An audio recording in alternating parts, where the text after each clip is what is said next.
Greetings, colleagues. Peter, I very much regret not being able to be with you and all of the delegates at your World Congress. I can only hope that you will forgive me, knowing that I'm in Qatar, not only dealing with the lack of ambition of governments to a comprehensive climate agreement, vital to save the planet for the future of our children and grandchildren, but indeed I'm there to stand side by side with the migrant workers who are building a nation in the context of what is effectively a 21st century slave state. The exploitation of migrant workers knows no bounds, and yet we know that there are no rights, there's no freedom of association, no right to collective bargaining, there's no right even to freedom of movement. We are still looking at people who basically leave their homes with the ambitions of making money to allow their families to survive, leaving their families to find themselves enslaved in a foreign country with no rights. This can't happen. When FIFA awarded Qatar the World Cup, you know we made a commitment that there would be no World Cup in Qatar without labour rights.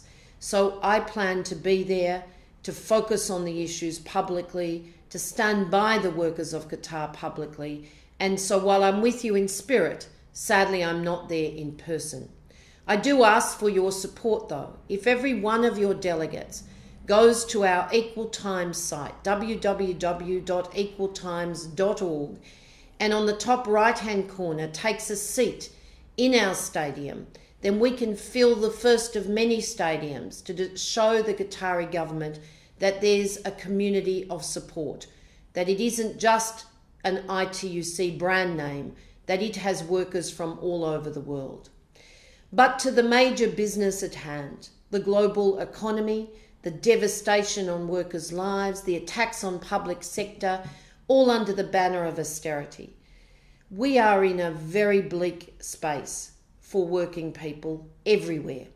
We know that global growth is barely just over 3%, next year at 3.6 projected. In Europe, we're in recession, and it's likely to be around zero or stagnant growth in 2013.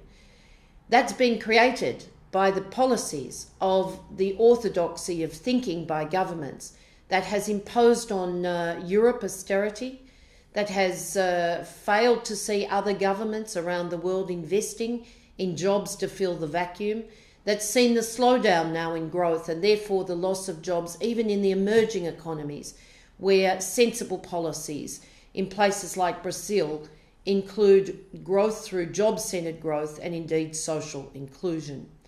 So it's a difficult time. We were very heartened to see the magnificent day of action in Europe, but we need to go way beyond this. We need to build an understanding from working people that it's time to fight back.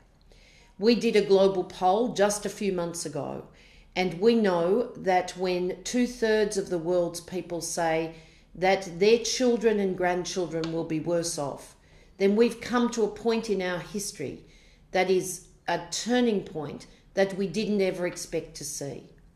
When 79% of people say they can't save $1 or €1 or a unit of currency, then it's no accident that people are feeling distressed and indeed that there is no demand growth. And of course, when only 11% of people tell you that their income has increased in real terms, then we know the world's in trouble and we know that the current policies are not the policies that will make the difference. But people know what will. People know that in fact if you invest in education, in health, in other public services, in unemployment benefits, in pensions, in secure jobs and incomes, then that's the future that they want. In the 80s and 90%, people claimed each of those things. We know that public services have been under attack. We know that in fact you are the fundamental dignity. The services that you provide are the fundamental base of dignity and support for people all over the world. So we thank you for your work. We know that to rebuild our economies, we have to invest. We have to invest in jobs, jobs, jobs and jobs, good jobs, decent work. And it has to be in infrastructure, in green infrastructure in particular. It has to be in the care economy, in those areas of the care economy that we know are essential public services. We've done the work on the green economy. We know that investment will drive jobs. We're now doing the research on the care economy, which will support your quality public services campaign. But let me finish by saying, not only do we have to tackle and oppose the orthodox view, the austerity measures that are driving countries into recession, that are seeing people thrown out of jobs, we have to fight for the future that we want, which is an alternate model of an economy, which is based on the dignity of the work, as I said, that you provide, and on the provision of decent work.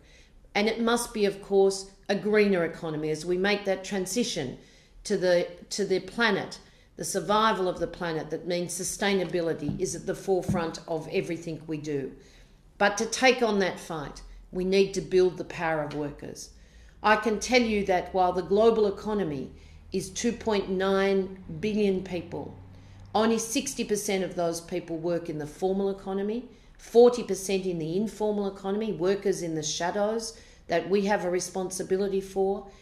And in order to tackle organising in both the formal and informal economy, building the power of workers that's essential, we need to develop our capacity worldwide to organise workers around the issues of concern to them, around the social protection floor, around a minimum wage, around collective bargaining rights, and around investment in jobs, jobs, jobs and jobs.